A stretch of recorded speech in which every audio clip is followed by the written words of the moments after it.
Gostaria que você abrisse sua Bíblia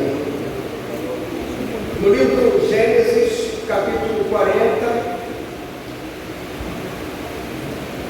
Esse é um dos textos que fala profundamente ao meu coração. Eu não sei se alguém aqui costuma sonhar e seus sonhos se realizam, mas vamos ver o que aconteceu com esse personagem bíblico chamado José, que teve o dom de interpretar sonhos. Abra sua Bíblia no capítulo 40 do livro Gênesis. Lembrança de sonhos é o tema desta palavra desta noite. Gostaria que você pudesse abrir sua Bíblia ou mesmo o celular.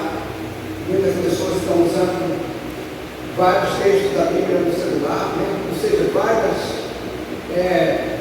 versões.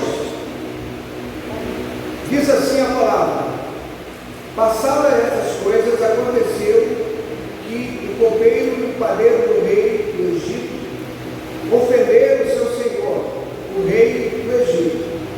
O faraó indignou-se contra os seus dois oficiais, o copeiro-chefe e o padeiro-chefe, e mandou prendê-los na casa do comandante da guarda, no cárcere onde José estava. O comandante da guarda os deixou aos cuidados de José para que o servisse, e por algum tempo estiveram na prisão. E os dois sonharam, cada um o seu sonho, na mesma noite, cada sonho com o seu próprio significado. O copeiro e o padeiro do rei do Egito, que se achavam encarcerados. Versículo 6. Quando José chegou pela manhã, viu-os, eis que estavam preocupados. Então perguntou aos oficiais do faraó, que estavam com ele no cárcere da casa do seu senhor: por que vocês estão com a cara triste hoje? Eles responderam: tivemos um sonho e não há quem o interprete. José disse: não pertence a Deus as interpretações? Contem-me o sonho que tiveram. O sonho do copeiro-chefe. Então o copeiro-chefe contou o seu sonho a José e lhe disse: em meu sonho havia uma videira diante de mim, e na videira havia 3 ramos. Ao brotar a videira havia flores, e seus cachos produziam as maduras. Versículo 11. O copo de faraó estava na minha mão. Peguei as uvas e as espremi no copo do faraó e o entreguei a faraó. Então José disse: esta é a interpretação do sonho. Os 3 ramos são 3 dias. Dentro de 3 dias, o faraó vai reabilitar você e integrá-lo no seu cargo, e você lhe dará o copo da mão dele, segundo o costume antigo, quando era seu copeiro. Versículo 14. Porém, lembra-se de mim quando tudo lhe ocorrer bem. Peço que você seja bondoso para comigo, fale a meu respeito com o faraó e me tire desta prisão, porque, de fato, fui roubado da terra dos hebreus e aqui nada fiz para me puserem nesta masmorra. O sonho do padeiro-chefe. Vendo o padeiro-chefe que a interpretação era boa, disse a José: eu também sonhei, e esses 3 cestos de pão branco estavam sobre a minha cabeça. No cesto mais alto havia todo tipo de comida que um padeiro faz para Faraó, e as aves comiam do cesto que estavam sobre a minha cabeça. Então José disse: esta é a interpretação do sonho. Os 3 cestos são 3 dias. Dentro de 3 dias, Faraó vai mandar cortar a sua cabeça e pendurá-la numa árvore, e as aves comerão a sua carne. No terceiro dia, que era aniversário do nascimento de Faraó, ele deu um banquete a todos os seus servos, e no meio deles realizou o copeiro-chefe e condenou o padeiro-chefe, reintegrou o copeiro-chefe do seu cargo, do qual dava o copo na mão do faraó, mas mandou enforcar o padeiro-chefe, como José havia interpretado. Porém, o copeiro-chefe não se lembrou de José, esqueceu-se dele. Esse é um daqueles textos que nos faz pensar. Quando a gente estuda a vida de José, nós vamos ficar impressionados com aquele jovem, ainda bem jovem, era temente a Deus e fiel a toda a prova. Se bem que na caminhada da vida, ele, como interpretava sonho, devido aos ciúmes, os seus irmãos o venderam para uma caravana de mercadores ismaelitas que passavam por Canaã. Quando estavam a caminho do Egito, e eles então compraram, José foi vendido.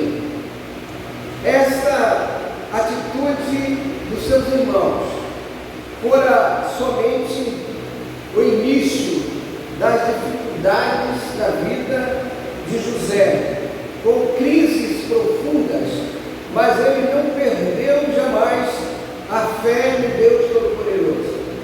De fato, o ciúme que os irmãos de José tinham dele foi por causa de circunstâncias que acontecem na caminhada de toda a família. Geralmente acontece no seio de muitas famílias ciúme entre irmãos. Isso é algo que pode acontecer. Mas isso foi acumulando durante os períodos, os dias, e talvez o fator mais assim contundente que desencadeou uma crise de ciúme, que eles descobriram que José era o filho predileto e seu pai lhe dava um carinho um pouco mais intenso a ele do que os irmãos. Isso despertou o ódio assassino dos seus irmãos. Também é importante dizer que José tinha esse dom dado por Deus de interpretar sonhos, e os sonhos que ele contava deixava ainda mais seus irmãos como que assim muito enciumados, e levou a esse clímax terrível de ele ser vendido como escravo. No capítulo 37, do versículo 5 a 11, ele teve um sonho que contava sobre os feixes de trigo que se curvavam diante dele. Aliás, os sonhos eram um modo muito frequente na vida daquele jovem. Em Gênesis 37, 11, ele teve um sonho também muito interessante, que o sol e a lua e as estrelas se curvaram diante dele, e eles perceberam então que o próprio pai e a mãe, que seria o sol e a lua, e as estrelas, seus irmãos, iam se curvar perante ele. Eu acho que isso foi o ponto mais culminante daquele ciúme doentio. Mas a gente vai encontrar no Antigo Testamento alguns sonhos bem conhecidos, né? E um deles que me chama muito a atenção está no capítulo 28, versículo 12, quando José, fugindo com medo de seu irmão, chega no deserto, tremendo de medo, a noite escura.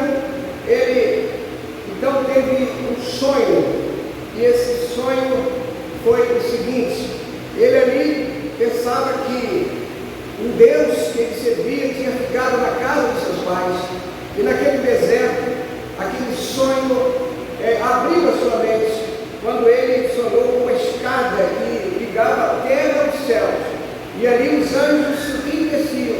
E ele então pôde perceber que Deus estava naquele lugar e ele não sabia. Quando ele percebeu isso, ele ergue ali uma coluna para adoração, e ali ele crava ali um marco para dizer: Betel, casa de Deus, Deus está nesse lugar, e eu não sabia. Em Gênesis capítulo 31, 10 e 11, ele teve um outro assim, episódio muito interessante. Ele percebeu que ele teve um sonho, onde havia um acasalamento dos rebanhos, e ele viu que os machos que cuidavam do rebanho tinham listas, e as listas salpicadas e malhadas. E ele teve uma ideia, ele vai e corta uma árvore que tinha lá, e ele faz dessa árvore algumas listas, e ele coloca ali nas proximidades onde os animais se alimentavam, e ali os animais passaram a nascer malhados. E isso nos impressiona, o fato de que ele tinha, essa visão que vinha através dos sonhos. Outro texto também que me chama a atenção, Juízes 7, 13 e 14, é um caso também muito interessante, que foi uma revelação por meio de sonhos também. Nesse caso, a gente vai encontrar aqui mencionado neste texto, Juízes 7, 13 e 14, que nesse caso, quem sonhou e deu uma nova visão desse outro episódio, foi o caso de que o midianita, que não era israelita, ele teve um sonho. E Gideão estava também com medo ao perceber que aquele estrangeiro havia sonhado sobre Gideão.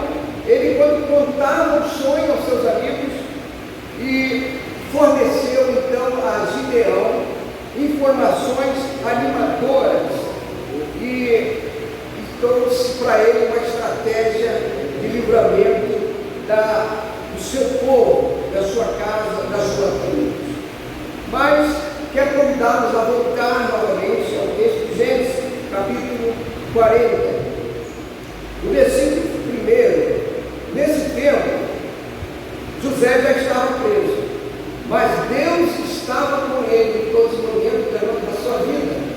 Isso me impressiona, porque muitas vezes, quando a gente passa por alguma tribulação, a gente pensa: Deus esqueceu de mim, Deus me abandonou. Mas José não pensava assim. Ele tinha essa convicção que Deus estava com ele. E no versículo 2 do capítulo 40, ele então interpreta esse sonho daqueles dois companheiros de prisão, o copeiro e o padeiro.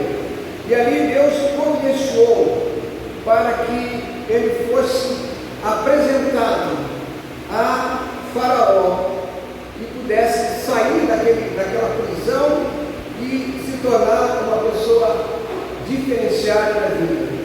No versículo 5 do capítulo 40 de Gênesis, a gente vai perceber que cada sonho tinha a sua própria interpretação. E por todo o antigo Oriente Médio, acreditava-se que os sonhos tinham sempre um significado e que a interpretação correta deles poderia ajudar quem tivesse sonhado a conhecer o que iria acontecer no futuro. Deus estava começando a preparar um caminho novo para a vida de José lá no Egito, embora ele tivesse que esperar ainda por algum tempo. É outra lição que nos faz pensar e refletir. Muitas das vezes a gente quer que aconteça imediatamente na nossa vida. Muitas das vezes a gente tem que esperar um pouquinho, porque o tempo de Deus nunca é o tempo nosso, é o tempo de Deus que funciona. Gênesis 40, versículo 8. Ele, apesar de ter esse dom, ele não atribuía esse valor a si mesmo. Ele disse: não são de Deus as interpretações, é Deus que dá as interpretações. Somente somente Deus pode revelar o futuro a todos nós, de modo correto e exato, como aconteceu na vida de José. Ele então diz: conte-me. José então apresenta-se como agente de Deus para tornar conhecida a revelação contida naquele sonho. Israel era e sempre foi o povo profético de Deus, mediante a qual a revelação divina chega a todas as nações. E estas bênçãos estavam reservadas à nação de Israel. Ela é compartilhada com todos os povos, porque esta foi a promessa feita a Abraão. É um grande privilégio quando a gente entende isso. Durante todas as eras, Deus está cuidando de uma forma bem específica a vida do seu servo. E quando a gente pode entender e colocar em prática os propósitos divinos, nós vamos alcançar na nossa vida algo sobrenatural. Gênesis 40, versículo 13. Ele pode então já começar a dar um entendimento muito específico. Ele diz: porque de fato fui roubado da terra dos hebreus, e aqui nada fiz para que me pusessem nesta masmorra. Versículo 13. E aí, exaltá-lo, restaurá-lo. A sua posição era necessário que aquele tempo se cumprisse, para que ele fosse solto da prisão. E ali, quando a gente percebe que o copeiro esqueceu-se de contar sobre aquela revelação que o fizera a sair daquela prisão, mas José ainda ficou um bom tempo ali aguardando. Gênesis 40, versículo 14. Quero que você olhe bem esse texto aqui. Versículo 14. Porém, lembra-se de mim quando não me correu bem. Peço que você seja bondoso para comigo e fale a meu respeito com o Faraó e me tire desta prisão. Quando tudo estiver bem com você, ele diz: lembra-te de mim. Infelizmente, ele teve que esperar ainda por algum tempo, porque o copeiro esqueceu-se dele. Gênesis 40, 23. Esqueceu-se dele por 2 anos. Você imagina se fosse você? Você iria reclamar com Deus? Gênesis 40, versículo 15, diz assim: porque de fato fui roubado da terra dos hebreus, e aqui nada fiz para que me pusesse nesta masmorra. Ele foi colocado no calabouço. José, então, aqui reflete o seu estado, digamos, de muita perseverança, para não desanimar. O autor de Gênesis estava estabelecendo aqui uma ligação com a experiência anterior de José, nas mãos dos seus irmãos, quando foi jogado também no poço. Parece que houve ali uma repetição que havia acontecido muitos anos atrás. Gênesis 40, 19. A gente vai perceber aqui que a coisa começou a ficar muito complicada. Dentro de 3 dias, Faraó vai mandar cortar a sua cabeça e pendurá-lo numa árvore, e as aves comerão a sua carne. Olha, esse sonho não foi nada agradável, né? O chefe dos padeiros, ali, com o seu sonho, recebeu um aviso que ele iria perder a sua vida. E Gênesis 40, 20, aconteceu então o cumprimento daquele sonho no aniversário de Faraó. Séculos mais tarde, a gente vai encontrar também essa questão de reis comemorar festas de aniversário. Não era nada bom naquele tempo. Quando, mais tarde, no aniversário de Herodes, o famoso tetrarca, ele passaria, então, um sonho que ele teve também, a ocasião de outra decapitação. Mateus 14, 6 a 10. E ali, João Batista. Então, a questão dos aniversários, quando é comemorado dessa maneira, não é nada agradável. Não é nada agradável. Mas o que me impressiona aqui é o fato de José atribuir a Deus a interpretação dos sonhos. E José convidar outras pessoas a contar os seus sonhos para ele. Isso mostra que José se coloca numa posição de instrumento de Deus para revelar os propósitos de Deus. Isso é muito importante, porque não basta a pessoa ter um dom, tem que colocar em serviço para o investimento do reino de Deus. José, ele tinha uma intimidade muito intensa, muito, digamos, perfeita com Deus. E ele foi fiel ao extremo, fiel a toda prova, em todas as ocasiões de adversidade na vida. Isso também nos dá lições. Muitas vezes, nas horas difíceis de nossas vidas, nos momentos adversos, muitas pessoas não têm a sensibilidade de saber que muitas das vezes é um próprio teste, ou quem sabe, um momento de ajuste da nossa vida com Deus, e muita gente não suporta isso, blasfema, muita gente fica chateado e até brigam com Deus. Não vale a pena, não vale a pena chegar a esse ponto. Os sonhos mostram que Deus fala de diversas maneiras. Isso é muito importante.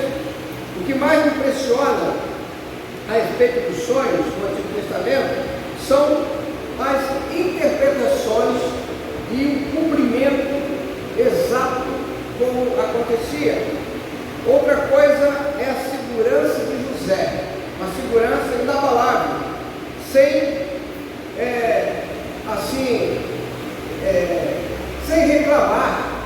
E a gente pode perceber durante o relato de toda a vida de José, ele fora por muitas vezes humilhado, e ele fora muitas das vezes maltratado, e não perdeu a sua intimidade com Deus, e também não desprezou o seu talento, que era de sonho.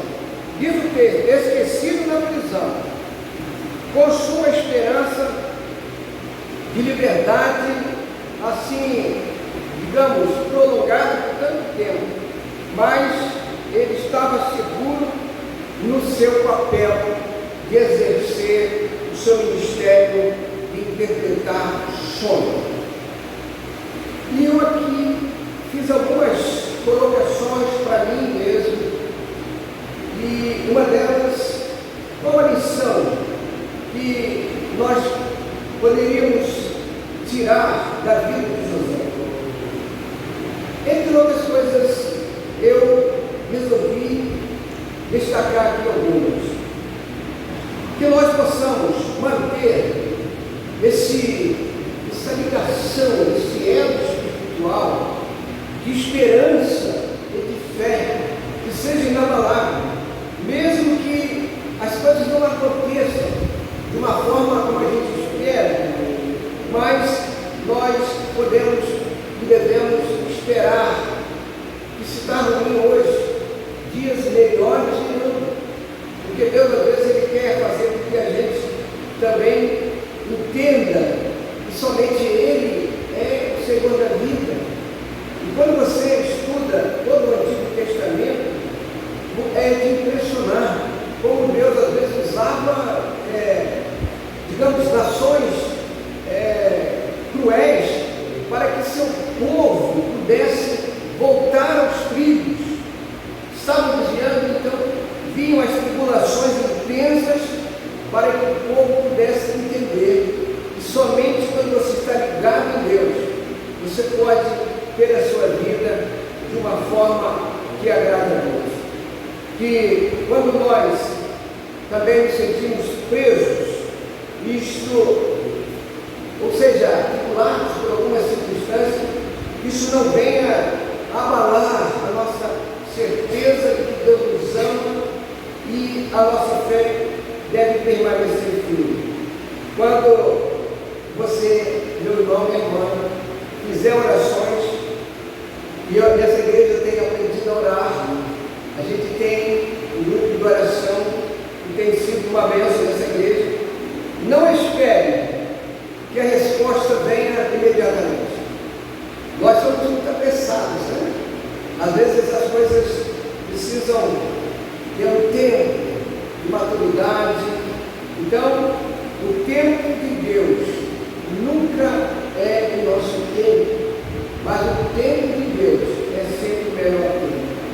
José esperou com paciência por mais 2 anos para sair daquela prisão, daquele calabouço. Seja, meu irmão, minha irmã, seja sensível a ouvir a voz de Deus. Se você tem um sonho, quem sabe você tem um sonho que você já pensou, isso já não vai mais acontecer.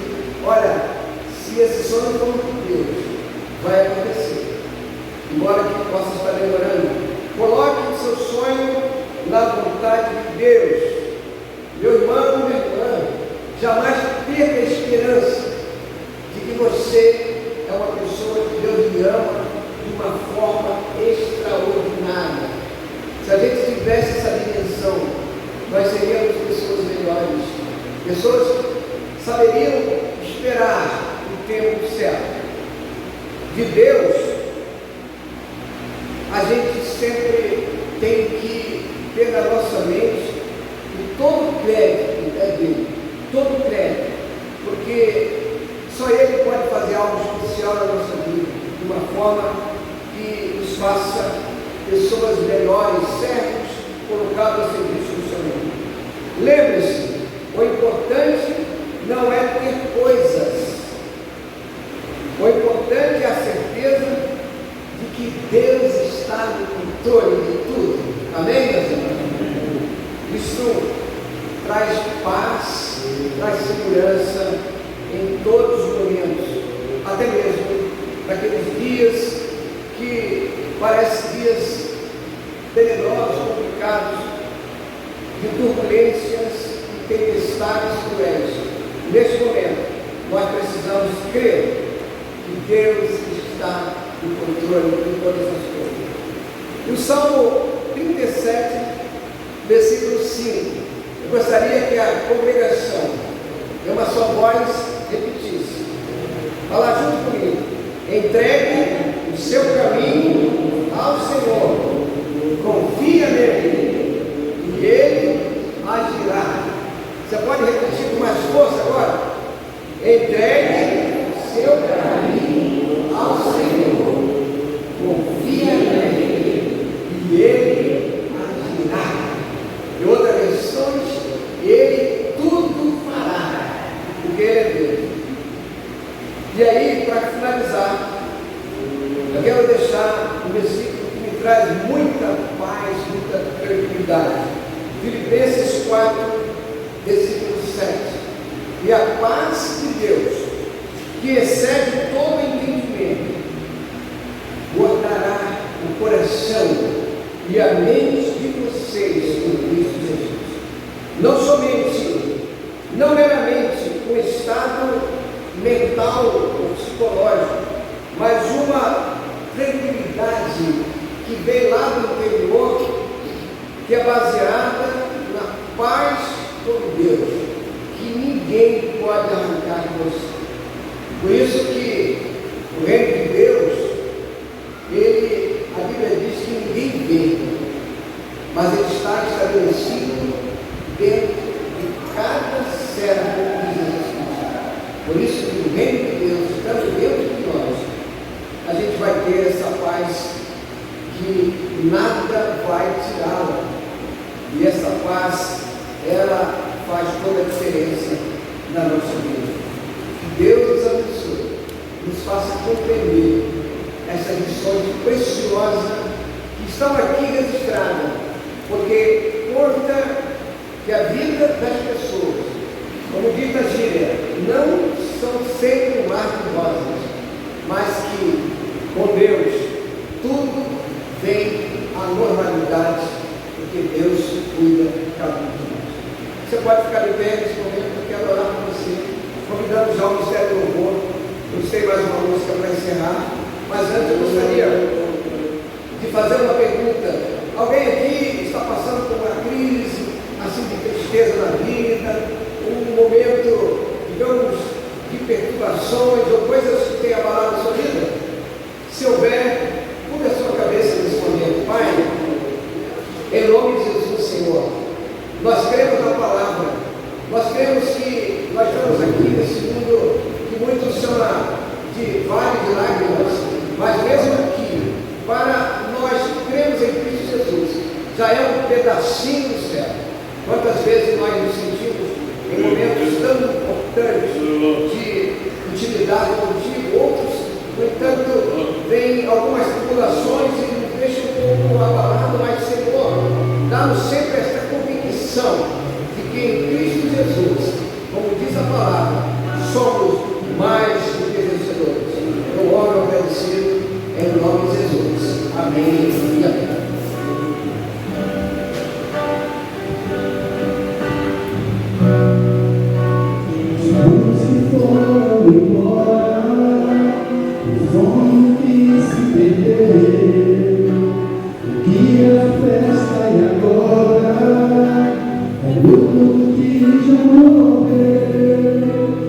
Podes pensar em seu perfil, não é o que Deus planejou, levar-se no chão, ele é o amor, Espírito,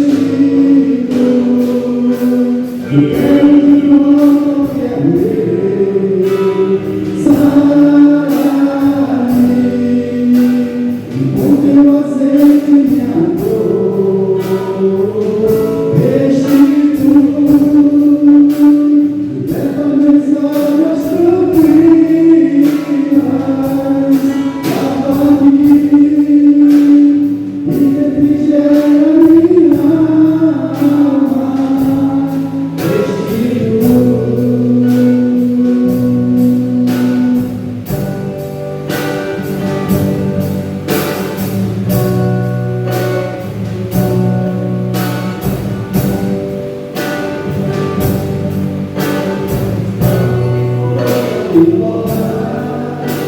Os sonhos que se perderam, o que era festa e agora é luto que já morreu.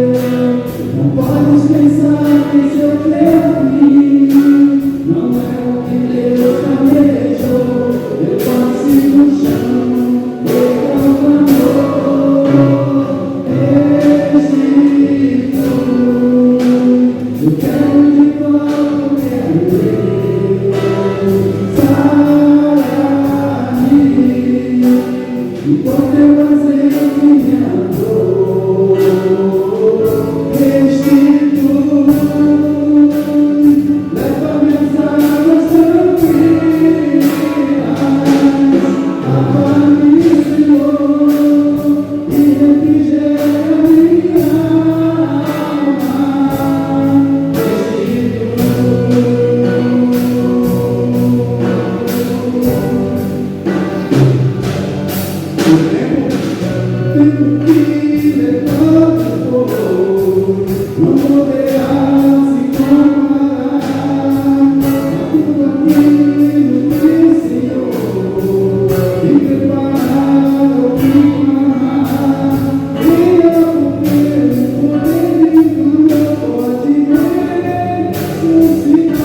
e em primeira mão, pedimos que o Senhor venha restituir esta nação. Nós precisamos da tua restituição em nossas vidas, em nossos corações, em nossos lares em específico. Restitui, ó Deus, tudo aquilo que foi tirado. Em nome de Jesus, eu te louvo e agradeço. Amém. Acho que é assim. Quero convidar o pastor Santana para vir penetrar a mesa apostólica. Pastor, por favor. Lembrando que no próximo sábado, 19 horas, vai ser a festa dos aniversariantes, mas amanhã, a partir das 6 horas, a igreja vai estar aberta, segunda a sexta-feira, e temos também à noite culto de oração, e quarta-feira, às 19 horas, também culto de JC. Pode vir, por favor.